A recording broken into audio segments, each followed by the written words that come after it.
Welcome everyone to a brand new episode. I'm your host, Emmanuel, and today we will be talking about employee relations, legal procedures, and regulation, and also recruitment. But I'm not alone.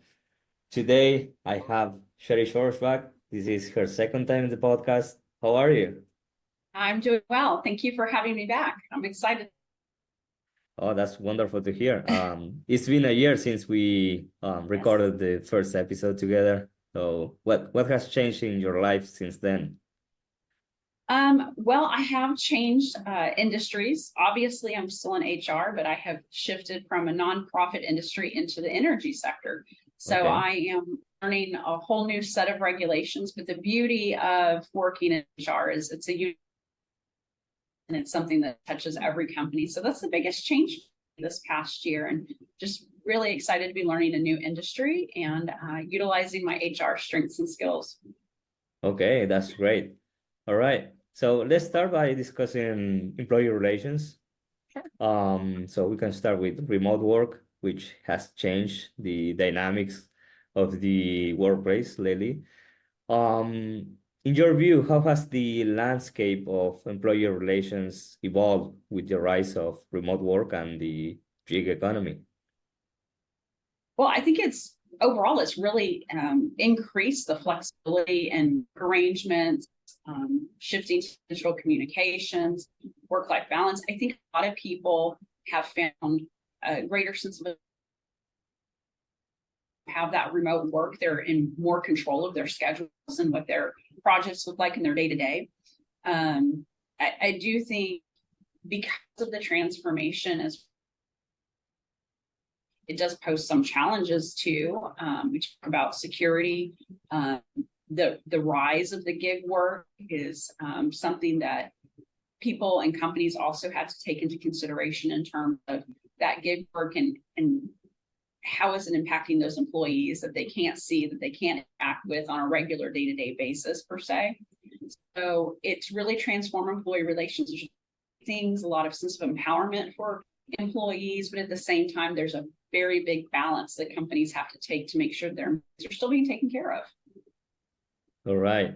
And also, last year, diversity and inclusion was a hot topic in HR.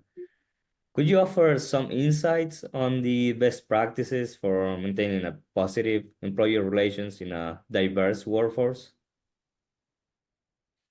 One of the big focuses right now is inclusivity, making people feel like they belong. And it's not just about putting on that facade, but actually including them. So it's not just making them feel one way, but it actually being authentic. Um, I think going into a positive work environment, you have to have fair policies and practices. I think including people, making them feel like they're treated fairly, allowing them the opportunity to have open communication and open dialogue, and really celebrating their ideas. And then accompanying that with being flexible in terms of work arrangements, because that's part of diversity and inclusion, right? Is we're allowing people to take care of their personal needs and their family needs, but also be there in a capacity for the company that's very productive. So if you can make people feel included, have those fair practices, communicate with them, celebrate them, those are all things that feed into creating a very positive experience for the employees in the workplace, especially today. Okay. Organizational health is often reflected in the quality of employee relations. From your perspective as a senior HR leader, what are the key indicators that suggest an organization has a healthy employee relations environment? I think there are a lot of key indicators. Some of the things that I look for is it is open to see that amongst employees, amongst the teams, amongst the different levels within an organization. I think some of the other indicators are one, HR people, we love metrics, right? So we want to see a low turnover. That's indicative of people that want to stay and want to work for the company. Some turnover is good because you bit of a churn so that you have fresh ideas coming in, and you have employees that either are not performing or maybe not keeping up, that you also want to kind of naturally see that churn. But overall, we do want to see a low turnover rate. That's an indicator of a healthy workplace. We want to look for indications of high employee morale. Are people generally excited and happy to be at work? Do they look forward to coming into the office and being around their peers and coworkers? Are our teams, not just from an HR perspective, but our leaders, are we providing training opportunities? If so, that's another indicator that we're having some good positive relations with our employees, giving them opportunities to grow, whether they're stretch goals or formal or informal training. And we're rewarding them and recognizing them for those achievements, but also for achieving the goals in the workplace. And again, I come back to the work-life balance, because it's so important these days, especially after we have COVID, so to speak, and people have shifted their mind and what is important to them in their life, and that filters into the workplace. So if we're giving them those opportunities for that work balance, that's another positive impact on the relations. And then one of the things I really like to touch on that is so critical today is ethical leadership, making sure that our leadership is being great role models, demonstrating the things that it takes to be a great leader in an organization, treating people fairly. I think those things are really big. People want to feel good for not only who they work for, but where they work. And so all of these things kind of combined are really great indicators that you have a healthy employee relations environment within the company. Okay, so moving on to a topic that's always in the minds of HR professionals, which is legal compliance and regulations. It's a field that requires constant vigilance and updating of knowledge. So, given your expertise, how do you stay ahead of the curve with the constantly changing landscape of HR legal procedures and regulations? Right. It is hard depending on where you live and if you're operating, within your respective states or nationally in the US, or if you're a global leader and you're having to take into account other policies and laws and regulations for other countries. It can get very complicated. It's like a landmine. But I think first and foremost, I like to subscribe to legal updates, whether it's newsletters or government websites, so that I can get official releases of information.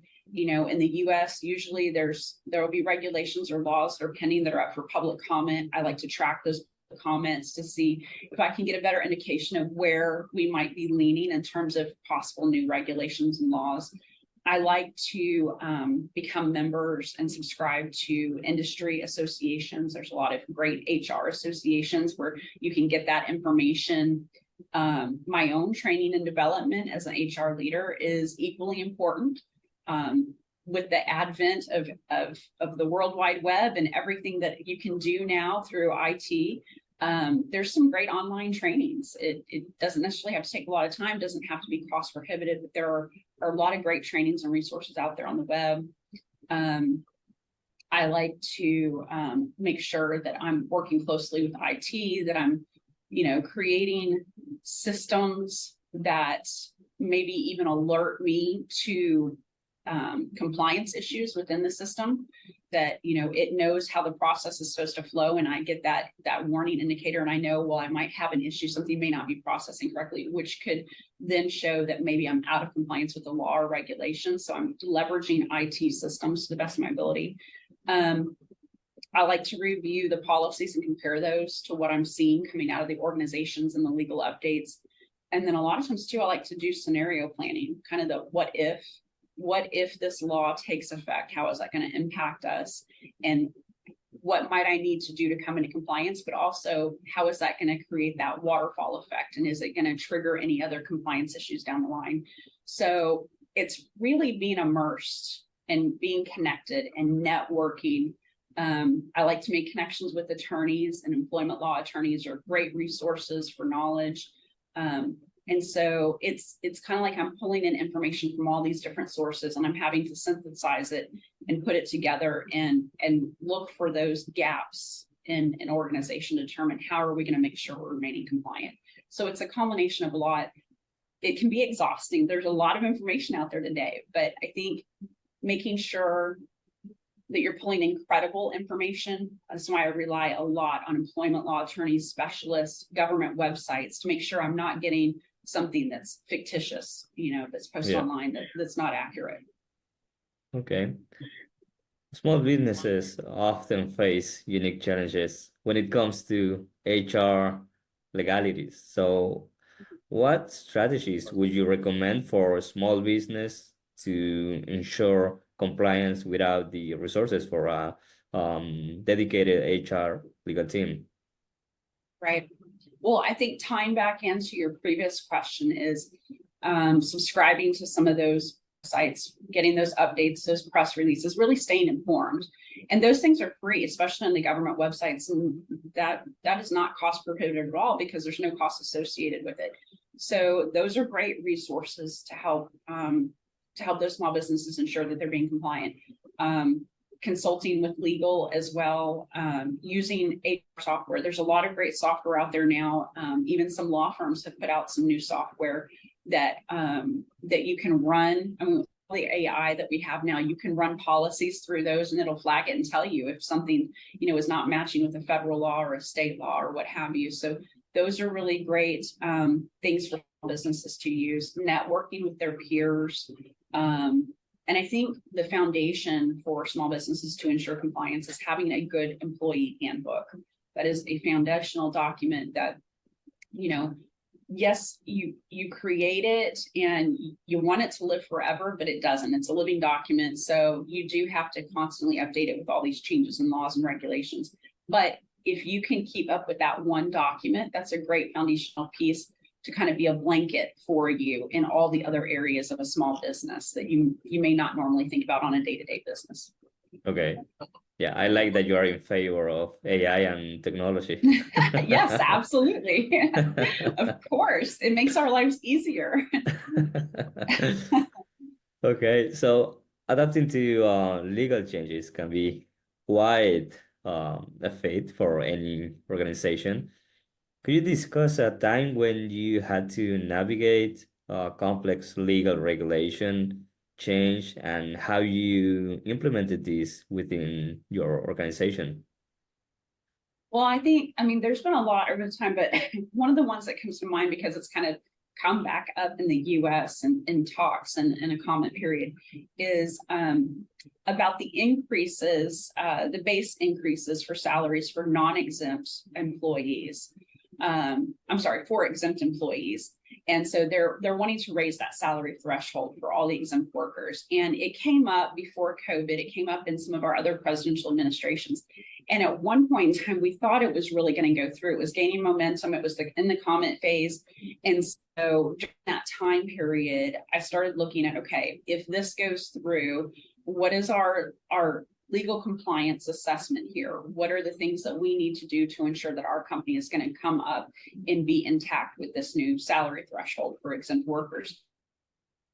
Together what I would call a cross-functional task force where I had to, as an HR professional, I had to pull in my accountants, my finance team, some of my leadership team, because it's going to impact your budget. So we had to look at, how are we going to do this? What's the impact? Where do we need to adjust our budget and our planning? And then surveying, in conjunction with that, surveying where our current exempt salaries were at and looking at where the gap is. Who needs to come up? Are there any areas where our exempt workers are below that proposed threshold and calculating how much of an impact that's going to have on the organization? Once we did that, we kind of had a game plan. Then we started updating our policies. We started preparing communication for our employees because when you start messing with wages, people really become alert. So you need to be able to explain to them what the new legislation means, how it impacts them. And of course, the non-exempt workers would be like, why am I not workers are. So we had to kind of work through what is our game plan going to be on that. And then we did all of this work, and then we get to a point where we're pushing up against COVID, and the world just kind of stopped. So there was like this button. And so now we fast forward several years, and now this topic is resurfacing under our current president administration, and they're talking about, looking at this threshold again. So the work was all, not necessarily all for naught, because I think we will get to a point where that does pass. But that's an example of how we're kind of working through it. And sometimes the legislation goes through and sometimes it doesn't. And that's where a company has to be agile. We don't know what is going to change. And so, yeah, there's lots of things to it, but I think at the end of the day, you have to, depending on what the pending change is for a company, you have to be flexible, and you have to look at how it's going to impact your particular company or your particular industry. Okay. So the future always holds new developments, especially in HR. So how do you foresee upcoming regulations impacting HR practices, and what should HR professionals be preparing for now? Well, I think the hot topic, and everybody's been on this for a couple of years now coming out of COVID, is remote work. Remote work policies, I think, is still going to be big. But I also think, because of remote work and because of the way our workforce is shifting, data privacy and security, when we talk about IT, I think is going to be really important with privacy laws and protecting our data.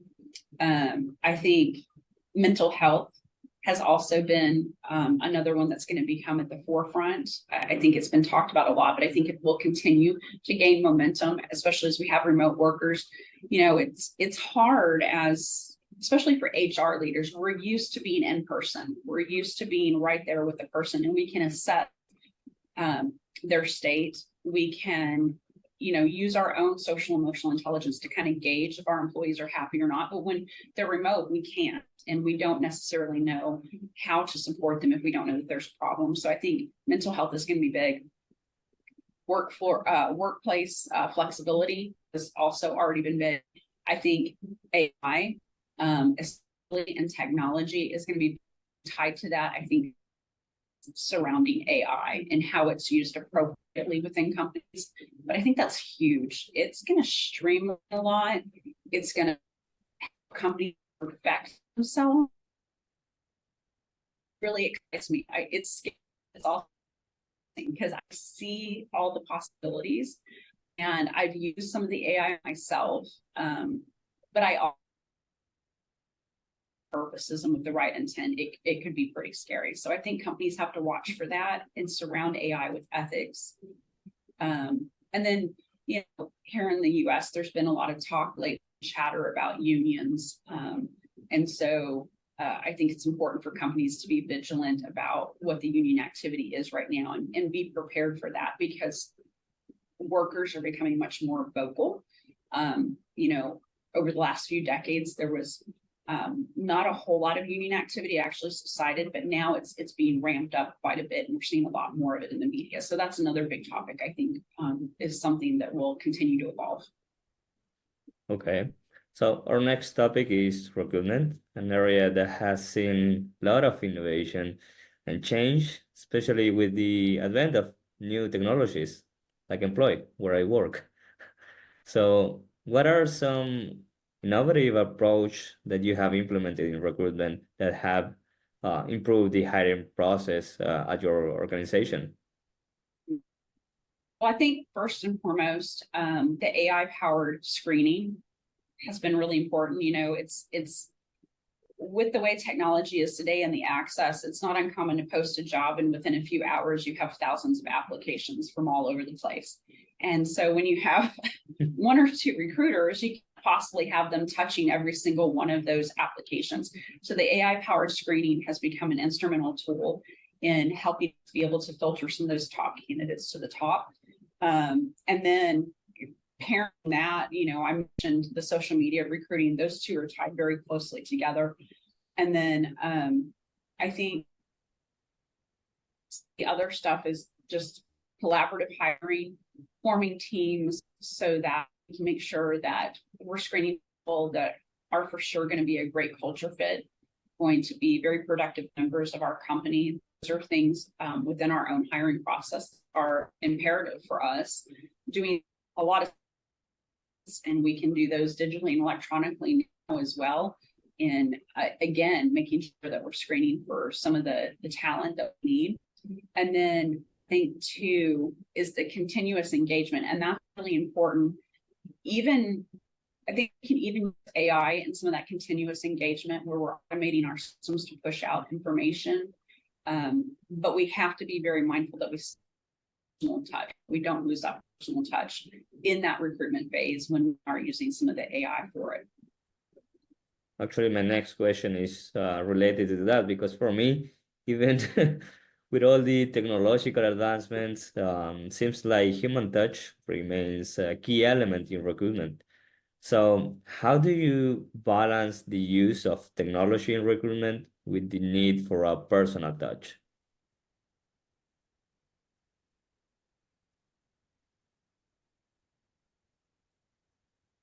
All right, I think you froze there for just a moment. Oh, I wrote. Okay. Can you hear me now? That's okay. Yes, I can hear you now. Okay, I will repeat the entire sentence. Okay. That's okay. So for me, even with all the technological advancements, human touch seems like remains a key element in recruitment. So how do you find the balance? How do you balance the use of technology in recruitment with the need for a personal touch? I think personalized communication is really important when you're using AI and systems to do some of that work for you.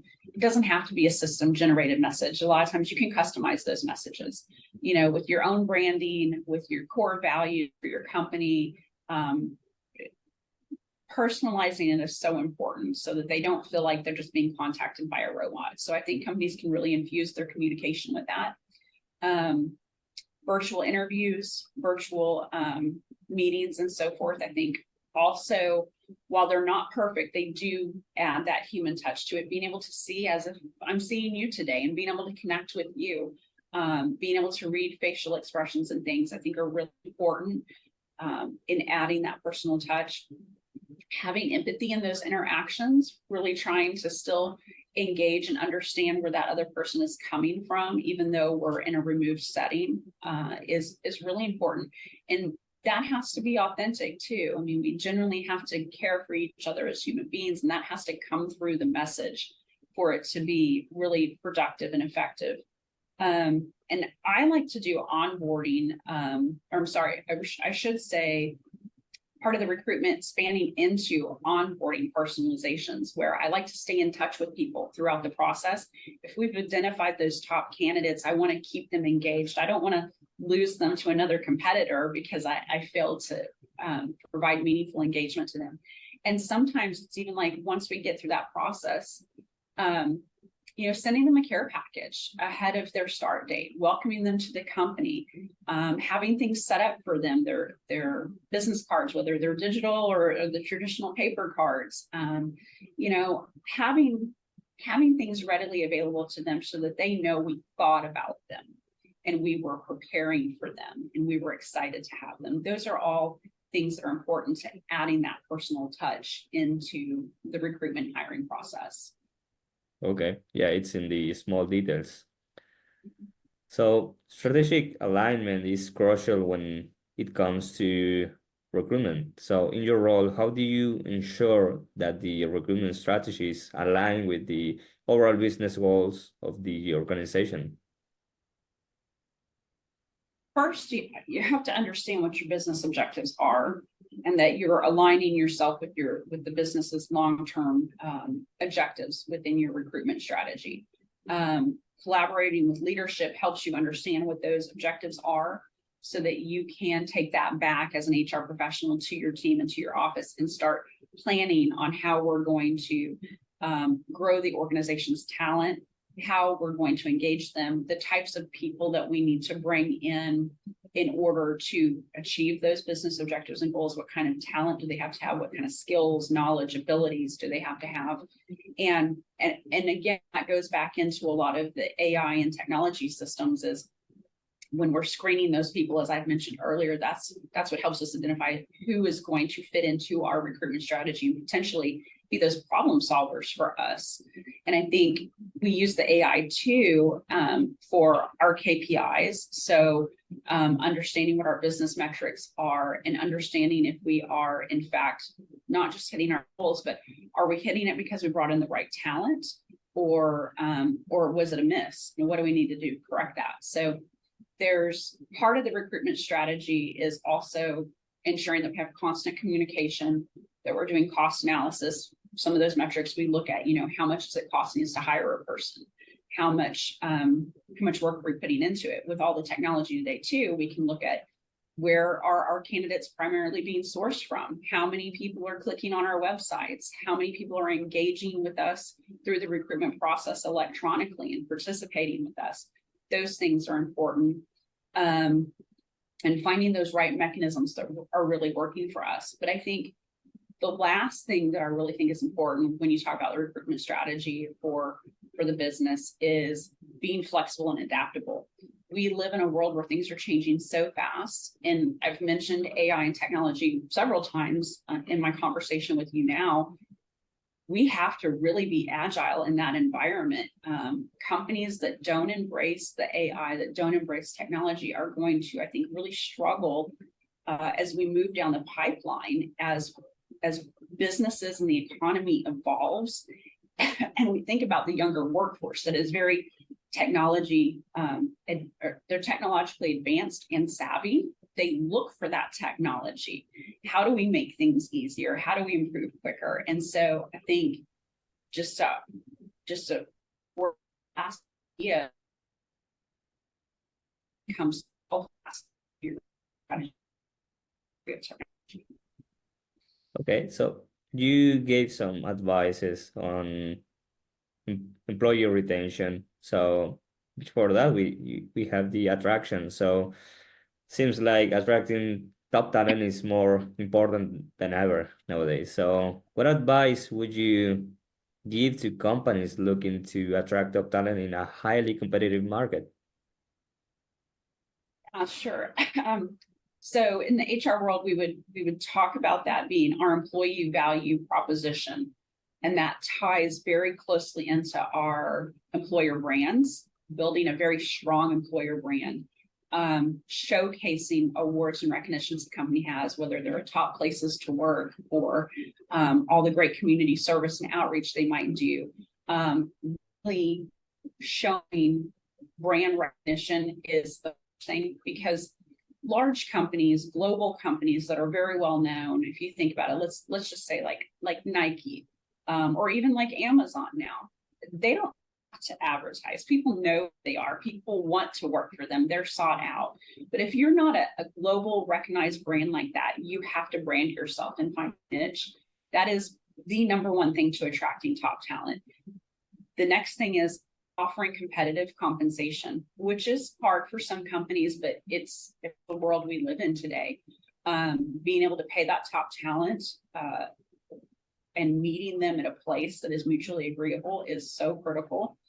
You have to showcase a positive work culture. People don't want to work in a place that's not fun, that has a negative environment. They want to be around positivity. A lot of today's top talent, they want professional development, they want training, they want mentorship, they want transparency, they want to be part of the conversation, so to speak. They want to know that the time that they're giving to a company or organization has purpose, and that they can see that. But on the flip side, they also don't want to spend their entire life work. They want to have that balance. So there's a lot of things where it's not just, it used to be an employer would interview people and we were actually interviewing them, us in return. It's a two-way street. And so you have to approach that as if I'm a company, but hey, I'm being interviewed by all these top talent people that I really want to bring into my company. And you have to position yourself where I have to show them what's in it for them. what is my company going to give to them? How am I going to make their life better while trying to show me how they're going to make my company better? It comes in. All right. So that was it for today.